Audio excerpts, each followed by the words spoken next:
The Heavenly Demon. Can't Live a Normal Life. By Sanchin. Chapter 43. Participation in the War. Part 1. Creak. Thud. The gates finally opened.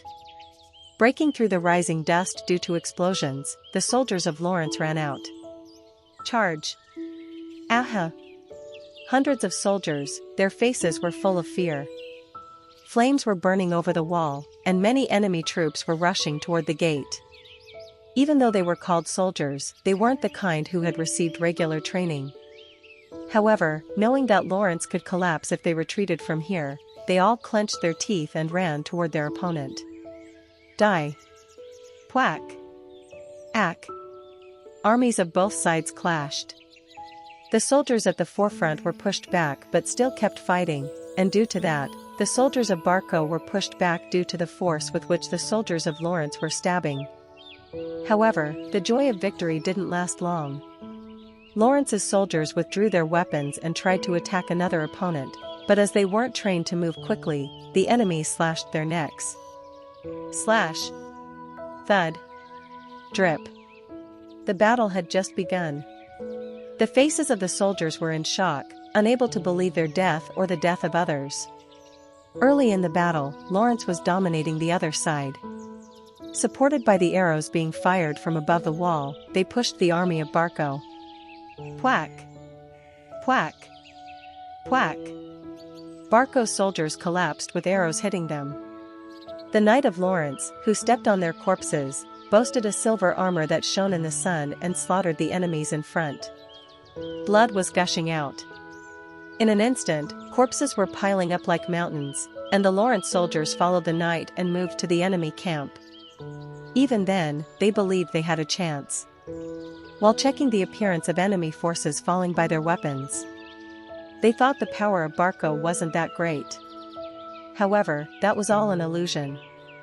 Barco was a bit shocked by the unexpected attack, but as time went on, the situation changed. Running wild even though they don't know their opponent. How dare they? Slash! Whack! Among the soldiers, a group of people was engaged in a massacre. They were the Berga mercenaries. They made a living by fighting and even showed a prominent performance among soldiers. They helped each other out and slaughtered the soldiers of Lawrence, and even in the midst of the difficult battle where one couldn't fully understand the situation, they were able to hold their ground. Even if the opponent was a knight, they fought back. It was the time when the aura was being perfectly handled that the knight who seemed skilled came. The Knight of Lawrence, who was fighting at the forefront, wielded his sword at the mercenaries around, and eventually, was attacked from all sides. Slash! Quack! The knight groaned in pain at the sword piercing his flesh and collapsed at the attacks that came from all directions. After that, the atmosphere changed. Lawrence, too, had recruited mercenaries to have a numerical advantage, but they weren't as skilled as the Berga mercenaries. At some point, they couldn't push forward any longer. Although they moved 500 m from the wall, Lawrence's soldiers, who had lost their momentum, struggled to survive, looking shocked. One, then two, and so on, people continued to die. The sight of people around them dying began to spread fear within the soldiers of Lawrence. Oh, no. We are finished. We cannot beat them. The difference in power was too high. Eventually, the soldiers began to step back. Facing the ferocious hordes of wild beasts who were causing chaos and destruction, they realized they couldn't continue it. This fight would bring them to a desperate end. Due to the variables, Lawrence couldn't even play the role of a perfect bait.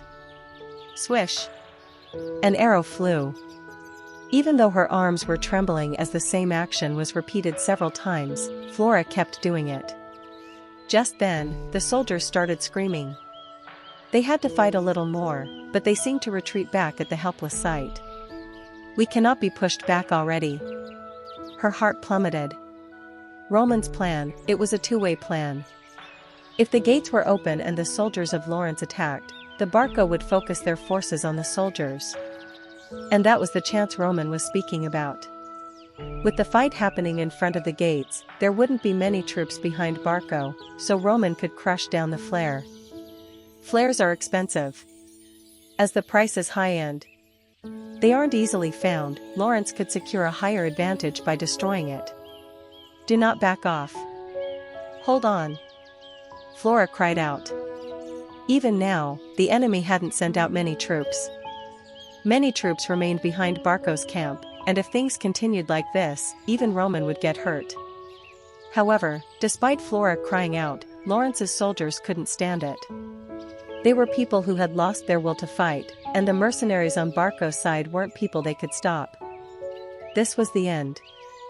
Flora stayed up all night studying warfare but faced a reality that books didn't convey. I should have known our level.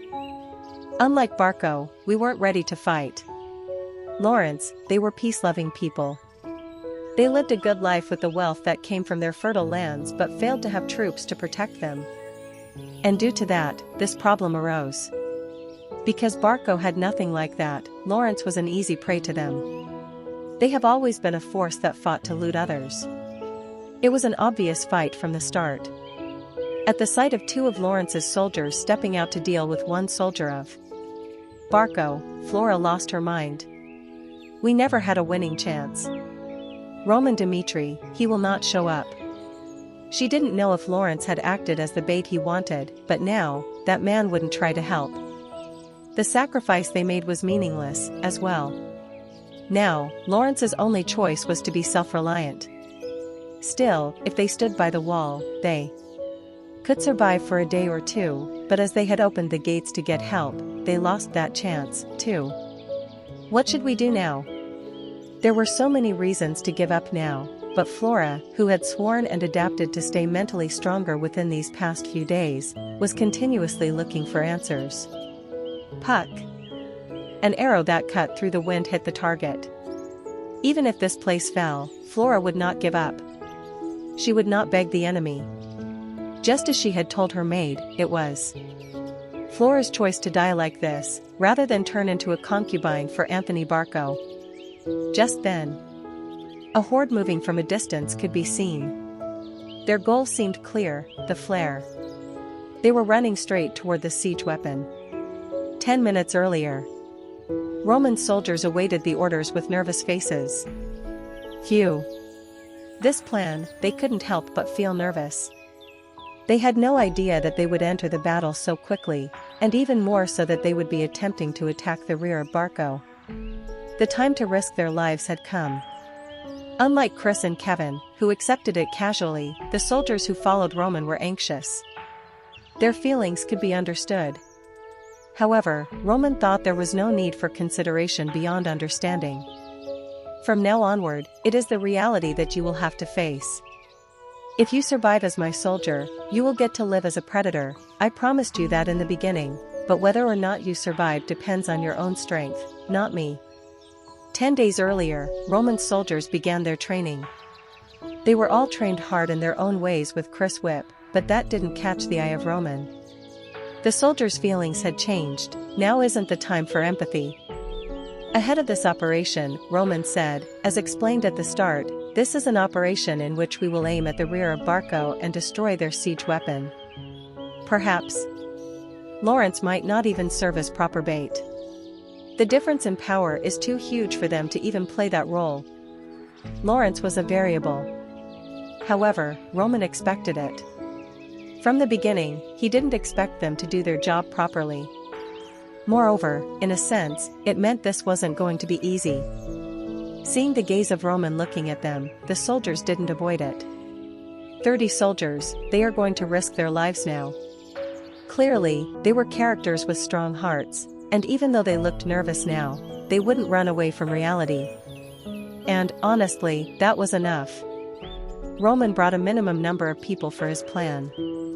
I don't expect to give each of you a role. I will take the lead, and when I run ahead to slaughter the enemies ahead of us, you all will follow behind to clear the remaining ones.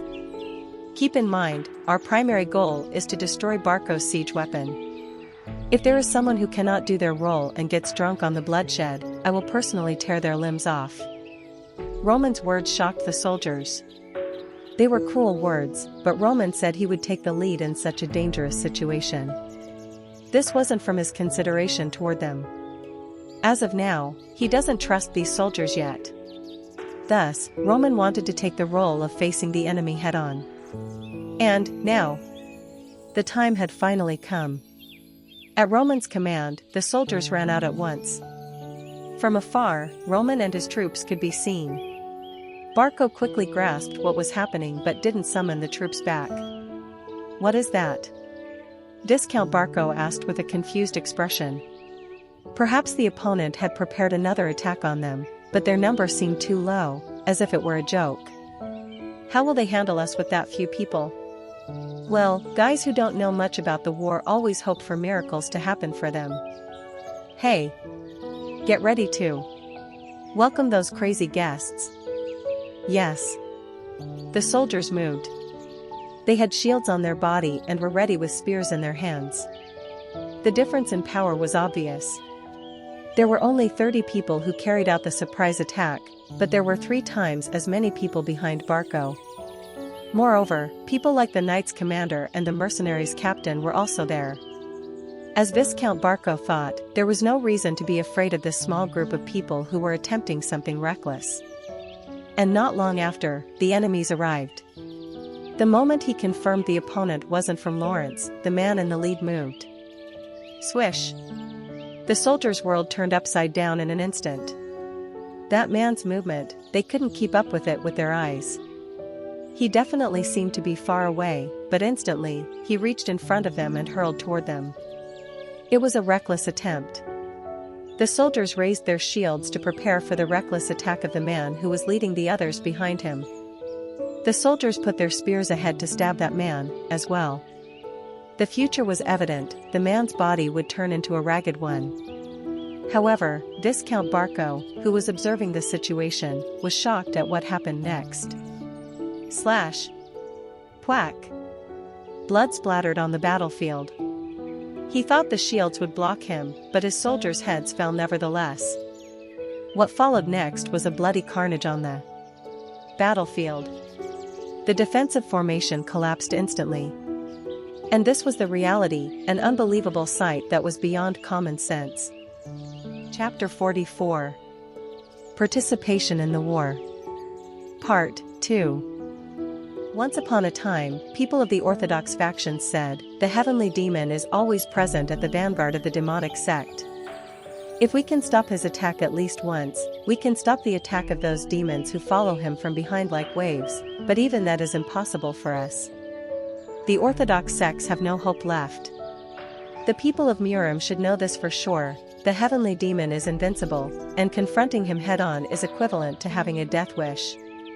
During the Murim unification, Baek Jung-hyuk led the demons by being at the vanguard.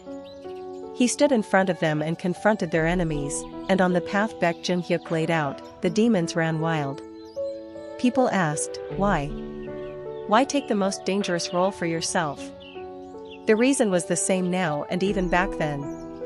The strongest man should always be at the vanguard and completely destroy the morale of the enemies. In a battle, that was the important thing. Just as he had risen to the unreachable position by defeating those bigger than him, Baek Jung-hyuk knew how important it was to gain momentum on one's side. The role of the strong isn't to wait in the back while time passes and the battle continues. If one has enough strength to not back down even after facing numerous enemies, the only way to win overwhelmingly is to actively use that strength. That's right, just like now. Slash. Quack. A soldier's arm flew away due to Roman's attack. The screaming soldier tried to run away, but Roman cut his head off. Slash. Blood splattered due to the force of Roman's attack. And Roman, who received the rain of blood from the sky, moved ahead toward the soldiers forming a wall in front of him. In an instant, their solid formation collapsed. In the presence of Roman, who appeared like lighting in a dry sky, the soldiers wielded their spears with shocked faces. However, Kong, Chong, their attacks didn't work. Roman deflected their attacks aimed at him and took a step ahead to cut their heads. Carnage, no other word could explain the current situation on the battlefield. Roman was facing dozens of soldiers all alone, but he didn't retreat even a single inch. Instead, he was overwhelming the opponents in front of him, and by each second, they were being taken down. The soldiers who followed him were shocked. They didn't expect such a bizarre sight when they heard Roman would take the lead. "Follow the liege. Attack." Kevin was the first to shout that out. As Kevin and Chris followed, Roman continued to attack their enemies. The other soldiers, as well, swung their weapons with angry eyes. Whack! Ugh! Due to their attacks, the enemies were constantly being stabbed in their throats, and they would fall down with blood gushing out. Kevin swung his sword straight at the other enemy, not caring about the one he had previously killed. Chris, obviously, was the same. Knowing that Roman would move further away if they hesitated to act, they both tried to catch up to him as much as possible. "Tevis! Stop that monster!" Roman had opened the path. The shield wall made by the enemies had already lost its meaning. Moreover, the soldiers of Barco didn't dare to rush into the mess due to the terrifying screams they were constantly hearing. They understood it, as well, understanding that the person who rushed toward Roman ended up dying. They were constantly stepping back and pushing their colleagues ahead, hoping that someone would create a miracle. However, a miracle didn't occur. Those who moved ahead would instantly die at the hands of Roman, who was taking them down with just one step. Blood, and even more blood, everything around him was now dyed crimson. Thousands had died, and even though the blood was already flowing like a river, Roman continued slaughtering them one after another. Alright. Flare. The target of his plan. Finally, the appearance of the siege weapon was getting close. The captain of Berga mercenaries was bewildered at the presence that overwhelmed the surroundings. What is this? The opponent, it was Roman Dimitri. While taking the mission of Barco, he learned the faces of all those who were interesting, but he could never imagine in his wildest dreams that Roman Dimitri was this strong. Nevertheless, it didn't matter why he was there. The problem was that Roman's personal army was slaughtering dozens of his soldiers, and if he was left alone, the war between Lawrence and Barco would lead to unexpected results. That cannot happen. This mission, he had taken an enormous sum of money for it. As the fate of the Berga mercenaries was at stake, Berga drew his sword and rushed toward Roman. "I need to take care of him." Berga, an A-class mercenary recognized by the entire kingdom.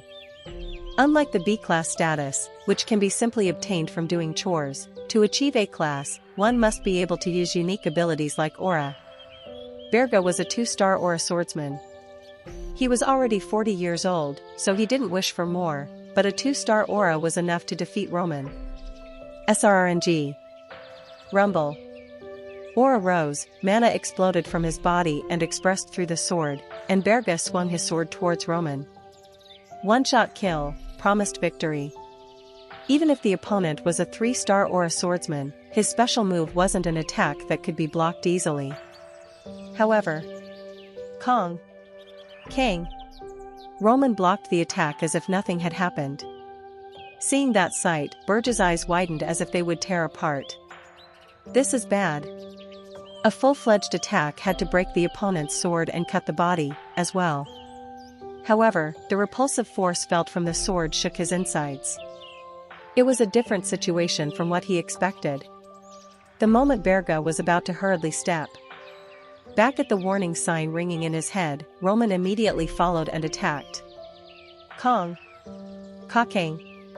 Due to the continuous chain of attacks, it felt like his consciousness was fading. Suddenly, an aura was born from the sword of Roman, and Berga was cornered by attacks from all directions. Roman and Berga, the size of their auras was different. From an outsider's perspective, it was normal if Burge's huge aura overwhelmed Roman, but whenever Roman and his sword collided, Burge's aura shrunk further. And it was then that Berga found out. According to the rumors, the existence in front of him was known as Dimitri's Fool. He is too strong. Nevertheless, it was too late for regrets. This mission, he thought it was easy money. However, the variable, Roman, who suddenly appeared and whom they didn't expect to come, was causing a different result to emerge. Slash. The brilliant sword created a line of blood on Burge's neck, and eventually, his body fell to his knees. Thud. Berga, an A-class mercenary recognized by the entire kingdom, could only last less than 10 seconds against Roman. Truly, it was a fleeting moment. Burge's death was an outstanding achievement. Roman took down an A-class mercenary. However, it wasn't much of a surprise to those who knew the truth about him. I am not the heavenly demon in this world. When he was the heavenly demon, not even the most talented people in Murim would dare to face him. From a single attack of Baek Jung-hyuk, even the sect leaders would collapse. And in this way, Baek Jung-hyuk managed to unify Murim. However, this world was a different one. In this world, Roman is weak. Although he developed rapidly and grew to a level that overwhelmed Berga this soon, it wasn't nearly enough to fill his quench. SRNG. His aura burned from the vertex to the bottom. In a situation where normal people would feel a sense of shock, Roman was ready to take on a new challenge. A new world, a new strength. If he could conquer all that with this small body, it would be really cool. Roman moved ahead. Seeing that he didn't stop even for a while after defeating Berga, Viscount Barco groaned, "Kill. Kill that man." Burge's death, he couldn't believe it at all. It wasn't that the two of them were fighting equally. It was more like Berga, who tried to make a surprise attack, got killed without even being able to do anything. Moreover, that wasn't the end of it. Even though Roman had slaughtered several soldiers before that, his breathing was still calm. A monster, he was an overwhelming monster. A path had opened due to Roman's actions, and if things continued like this, it was only a matter of time before the siege weapon would be destroyed. Thus, he had to be stopped. He shouted at the soldiers to stop him, but contrary to Viscount Barco's intentions, he was being pulled back. "It's too dangerous, Viscount. We need to get you to shelter." The Knights of Barco eventually took Viscount Barco away with them. At first, they had planned to subdue Roman, as well, but after seeing the mercenaries' captain's death, they changed their minds. It was still a fight where Barco had the advantage. Thus, they didn't want to risk their life by fighting Roman because retreating the troops attacking the wall would give them an edge. The path was finally open. No one was rushing toward Roman anymore. He humbly moved ahead, and before he knew it, the flare was in front of him. Flare. It's a magic device not found in Murim. Aside from the bullets fired, which cost a lot of gold, the body itself is specially crafted to fire magic bullets. Thus, the goal of this plan is the flare. If this thing is destroyed, even Barco wouldn't think of attacking Lawrence's wall. Heavenly Demon God Art. SRNG. Mana rose up from within his body. The flare's body is protected with magic. As it cannot be taken down with a normal hit, the mana which had been sleeping in Roman's dantian was awakened and manifested on his sword. It was a black aura, the power of the Heavenly Demon. Heavenly Demon Sword Technique, first move. With one attack, and a single move. Quang. Rumble. There was a roar, and the massive body of the flare instantly split in two. Seeing the overwhelming sight, for a moment, everyone on the battlefield held their breath. At that moment, Roman shouted with mana raising his voice, "Listen, Lawrence. I, Roman Dmitri, have destroyed Barco's siege weapon." Hearing those words, the atmosphere on the battlefield changed completely. Barco's soldiers, the ones fighting with their lives on the front lines, who didn't know what was happening behind, were shocked. Roman's words were true. Hearing that their siege weapon was destroyed, they all looked shockingly at the enemies in front of them. What? The flare was destroyed? It was embarrassing. The destruction of flare could be interpreted to mean that Barco's rear was in danger. And thus, the steps that were earlier hurrying toward the gate stopped. Barco's knights, who grasped the situation, saw that the flare was really broken and ordered a retreat. Retreat! Everyone stepped back. Their feet moved hurriedly. Viscount Barco, their lord must be in danger now. It was more important to protect Viscount Barco now, rather than capturing Lawrence. The situation developed quickly. At Barco's retreat, Lawrence's soldiers who survived the desperate crisis looked at each other bewildered, unable to understand the current circumstances. Also, standing on the fortress wall, Flora looked at Roman, startled. He really did it? A situation she thought was impossible. This time, as well, Roman had done something beyond Flora's common sense. Chapter 45. Participation in the War. Part 3. The destruction of Flare was a sign of retreat. Roman and his men withdrew as quickly as they appeared and became dogs chasing chickens for Barco's men. Huff. Huff. With the current series of situations, Chris let out a shaky breath and reached for his chin. His condition was a complete mess. He was frantically swinging his sword to follow Roman, and Barco's men running behind him were being cut down constantly. That's why his golden hair, which looked like a nobleman's, was now soaked in blood. Chris wiped away the droplets, whether they were sweat or blood, and laughed. I am sure now, my liege's method was right. In this battle, Chris was using his aura differently than earlier. In this world, it was normal to maximize the power of the aura with an explosive force, but after dealing with Roman, he realized that maximizing aura wasn't the correct answer. Thus, after much thought, he reduced the size of his aura.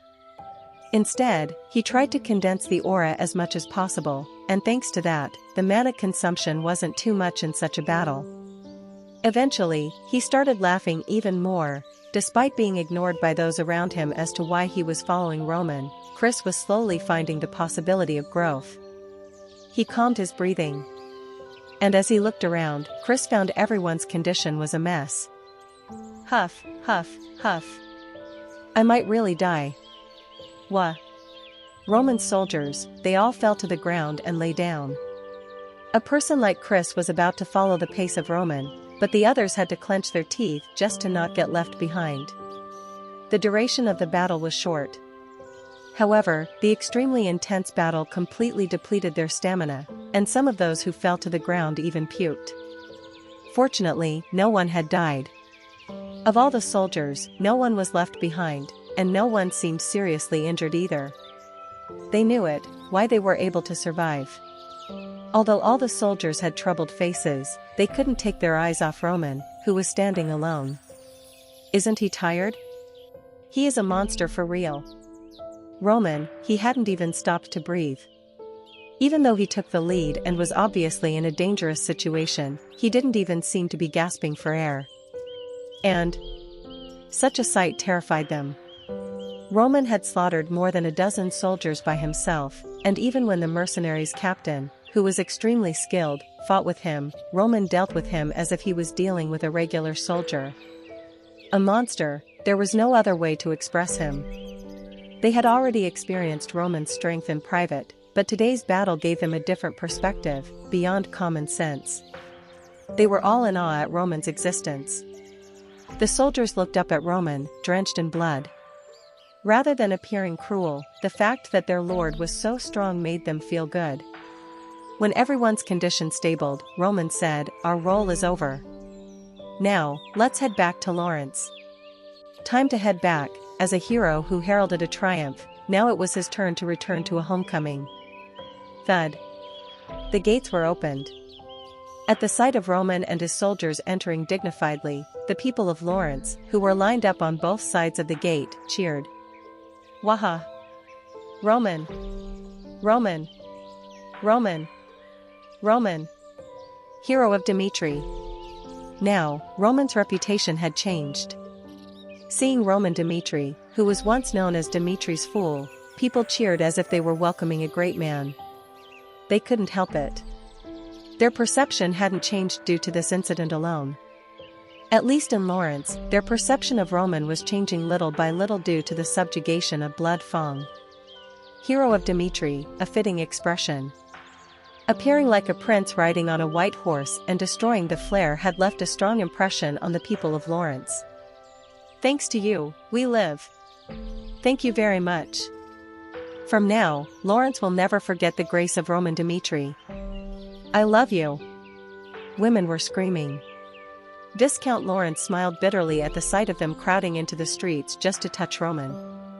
It's unfortunate. Roman, a man with outstanding talent. From the moment they first met, he knew that Roman was an unusual one, but today's scene of destroying the flare proved to be a greater talent than he had ever imagined. It was far away, so he couldn't see it clearly, but he did see the scene of Barco's soldiers being slaughtered, and the aura which destroyed the flare. Dmitri had given birth to a tiger. And if things hadn't gone wrong, that tiger would have been his son-in-law. He gulped. Seeing Roman Dmitri's imposing gait made him thirsty, but Viscount Lawrence struggled to turn away from the new reality. I promised to respect the life choices of Flora. No matter how attractive and coveting Roman may be, marrying him is a choice Flora should have. Thus, I will not try to push her to marry him.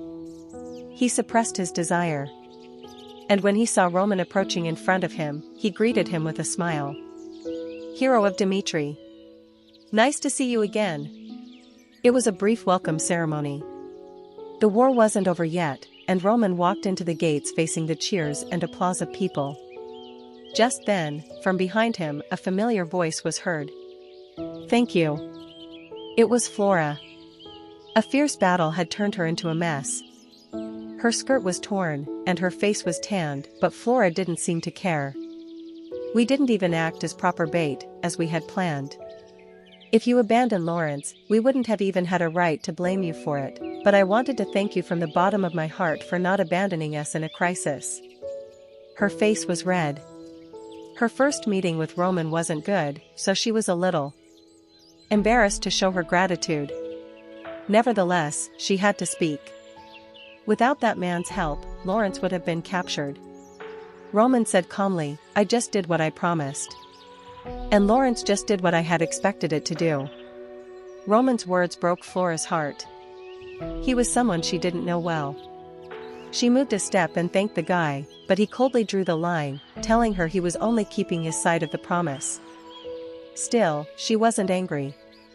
No matter what Roman said, it didn't change the fact that she got help from him. Roman was a benefactor of Lawrence, and Flora was grateful for his decision to help them. I am glad that Lawrence managed to do what you wanted. You might think you don't need to be thanked, but as the representative of Lawrence, I need to repay you.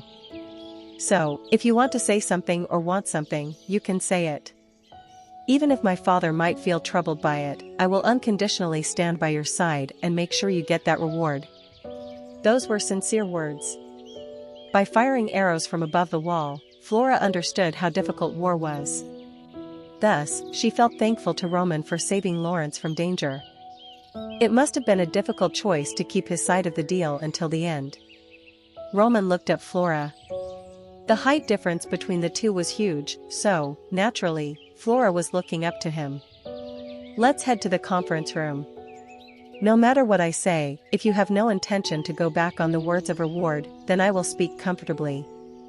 Lawrence's conference room, the advisors were gathered there. Viscount Lawrence was sitting at the top, and the vassals of the family were on both sides and were expressing their opinions. We need to send a messenger to Barco right now.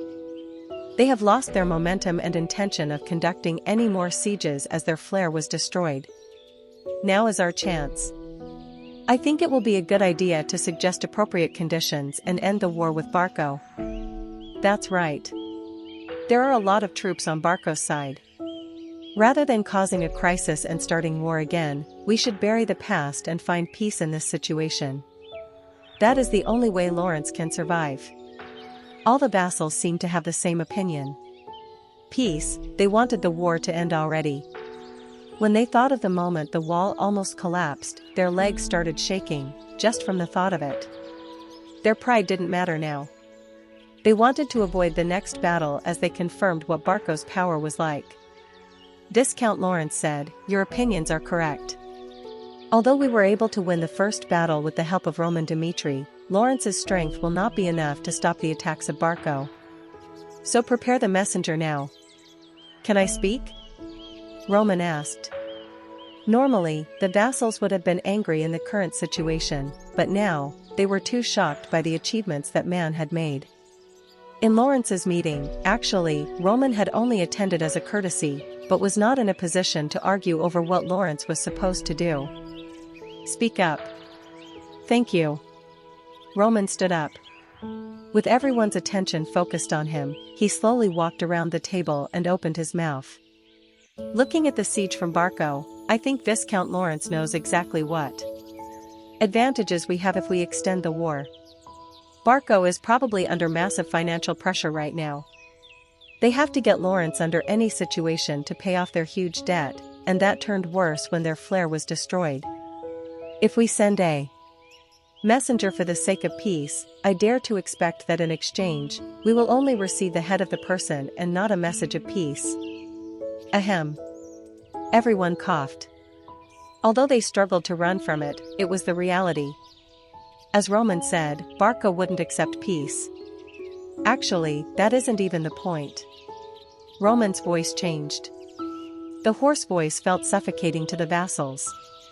Barco falsified the documents and attacked Lawrence, and many people had to die despite Lawrence not being at fault. And even now, the soldiers are carrying corpses of their friends and family from outside the wall. Can't you feel anything when you look at it? We cannot forgive Barco.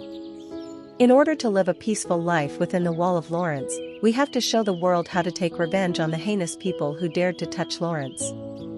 Roman's speech was an absolute rebuke to the vassals. He was straightforwardly pointing his finger at them, who were acting like cowards. "The corpses of your soldiers, why aren't you angry after seeing that?" At Roman's words brimming with emotions, Lawrence's vassals felt ashamed. However, only one person, the lord representing Lawrence, felt different. "It isn't as if we don't know that. Obviously, we want revenge, as well. We want Barco to pay for touching Lawrence. However, what about the lack of power we have? Barco has hundreds of soldiers and the Berger mercenaries, as well. Thus, continuing to fight is not but an act of suicide." The lack of power was a cold reality. Even after winning, they couldn't get their revenge, so Roman said, "We have one way." At that time, he looked at Flora. As if a drop of water fell into a still lake, it felt as if a big ripple was created within her pupils. "Battle of great warriors, that is the only way to get revenge on Barco while ignoring the difference in our forces. Battle of great warriors, a battle to win or lose on behalf of the family." At Roman's suggestion, the conference room was entirely stunned.